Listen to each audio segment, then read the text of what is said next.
Barşаңызға қайырлы күн достар, менің каналыма қош келдіңіздер. Сіздермен бүгін дәл осындай керемет жүзім жапырағынан долмалар дайындайтын боламыз. Міндетті түрде видеоны соңына дейін қарауыңызды өтінемін.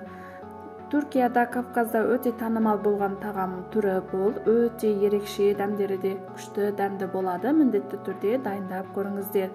Бізге жүзім жапырақтары қажет болады. Менің қолданып жатқан жүзім жапырағым банкіге бекітілген түрі, ал сіздер банкіге бекітілген түрі болмаса балғын түрін қолдансаңыздар да болады.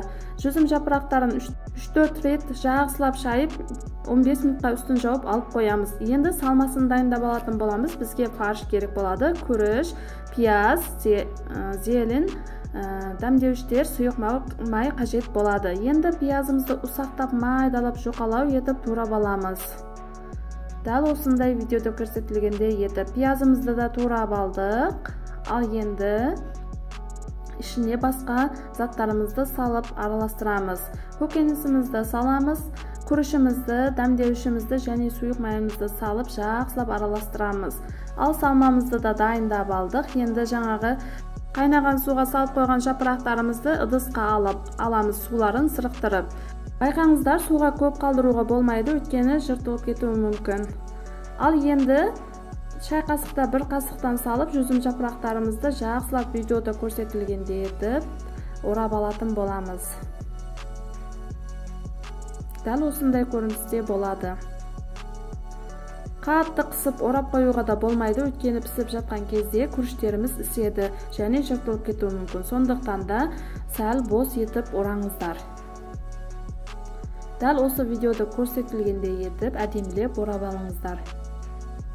Достар, менің каналымда басқа да тағам түрлері, салаттар, десерттер, тәттілердің түрлері бар. Міндетті түрде кіріп көрсеңіздер болады және поделиться түгімесін басып достарыңызбен бөлісуді ұмытпаңыз. Және описаниеға Instagram парақшамның сілтемесін қалдырып кеттім. Сол сілтеме арқылы менің Instagram парақшама жазылып кетуді де ұмытпаңыз. Ал енді біздің жүзім жапырақтарымызда дайын болды, әдемілеп орап алдық. Енді сорпасын дайындап аламыз. Бізге пияз керек болады, сәбіз, картоп, дәмдеуіштер, томат және тауықтың аяқтары керек болады. Пиязымызды жақсылап турап аламыз. Картопымызды да жақсылап формаға беріп, әдемілеп турап аламыз. Көкөністерімізді де турап аламыз. Ал енді сәбізімізді де әдемілеп турап алатын боламыз. Формаға беріп.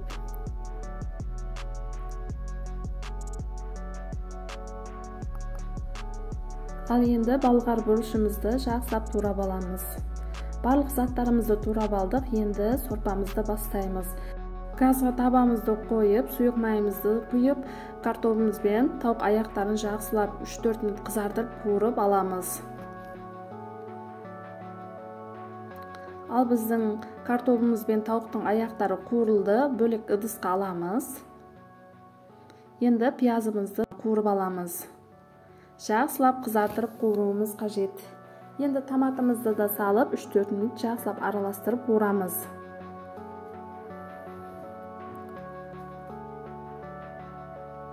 Енді сәбізіміз бен болгар бұрышымызды салып тағы жақсылап қуырамыз. 3-4 минут қуырылғаннан кейін тұз, әртүрлі дәмдеуіштерімізді саламыз, картоп пен тауықтың аяғын саламыз. Енді үстінен көкөністерімізді салып шығамыз.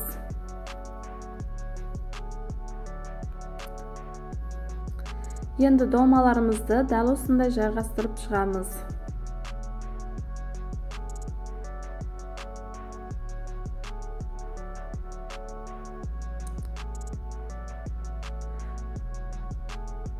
Ал долмаларымызды да жайғастырып болдық.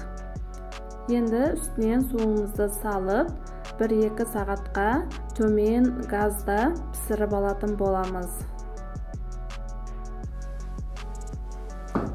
Біздің долмаларымызда пісіп шықты. Көріп тұрғаныңыздай өте керемет, дастарханның көркін ашатын ерекше тағам болады.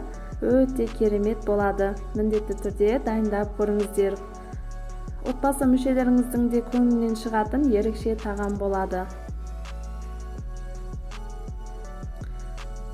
Және достар, өте дәрумендерге бай тағамдардың түріне жатады. Бұл долма міндетті түрде достарыңызбен де бөлісуді ұмытпаңыздар. Ал сіздерге видео ұнаған болса, менің каналыма жазылып, лайк басып, комментария жазуды ұмытпаңыз, және қоңырауша белгісін басып қойыңыз. Сонда менің соңғы шыққан видеоларымды біріншілерден болып көресіздер. Ал сіздерге сәттілік.